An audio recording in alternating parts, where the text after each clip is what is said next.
বিদ্যুৎ নেই, তাই অলস সময় কাটাচ্ছেন শ্রমিকরা। কলকারখানায়ও চলছে না মেশিন, লোকসানের মুখে ব্যবসায়ীরা।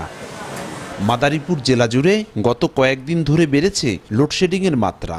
বিদ্যুতের যাওয়া আসা খেলায় বিপর্যস্ত জনজীবন। সবচেয়ে বেশি ভোগান্তিতে পল্লী বিদ্যুতের গ্রাহকরা। এছাড়া হাসপাতালে ভর্তি হওয়া রোগীরাও পড়েছেন চরম বিপাকে। গেলে গিয়ে অন্তপক্ষে 1 ঘন্টা 45 মিনিট এরকম থাকে, দিনে 5-6 বার যায়, এরকম টাইমেরই থাকে। আর রাত্রে অনেক সময় কারেন্ট থাকে না, আমরা রাতে ঘুমাইতে পারি না, আবার কারেন্ট বিলও বাড়াইয়া দিছে। বিদ্যুৎ না থাকাকালীন আমাদের যে প্রোডাকশনের সমস্যা হইতেছে, আমরা অলস বসে রয়েছি।